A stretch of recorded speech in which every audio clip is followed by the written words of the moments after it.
Early on in the Revolution, 1775, the air in Boston is thick with heat and grief.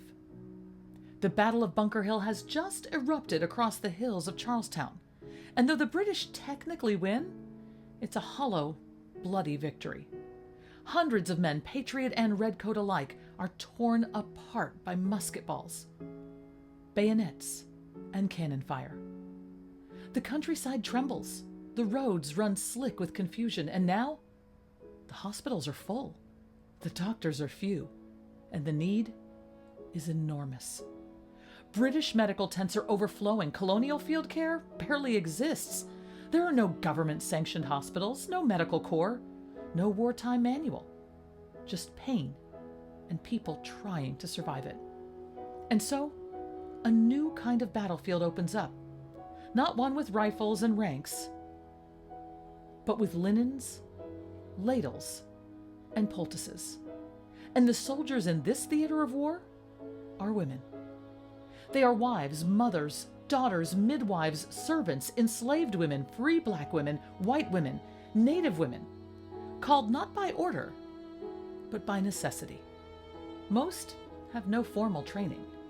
What they have is instinct, grit, and a refusal to let men die alone in the dirt.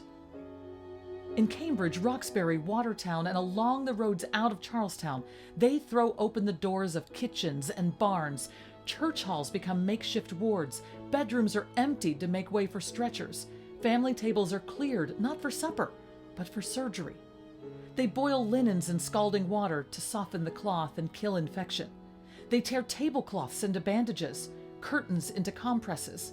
Even petticoats and aprons are sacrificed. Anything clean becomes part of the effort. In root cellars and gardens, they gather yarrow, known to stop bleeding. They crush it and mix it with lavender to calm swelling and soothe the spirit. Together, they form poultices, warm herbal packs that are wrapped in cloth and pressed against angry wounds. They wipe the brows of boys who still have straw in their hair, soldiers who days before were farmers, apprentices, blacksmiths.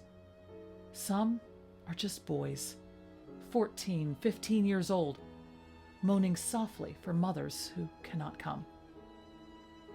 All the while, Congress is debating pay scales and leadership for the Army. Men argue in chambers over titles and territory. But these women, they're not waiting for orders. They are commanding something far more urgent: survival. They give everything: their homes, their health, sometimes their lives. They're exposed to fever, blood, disease.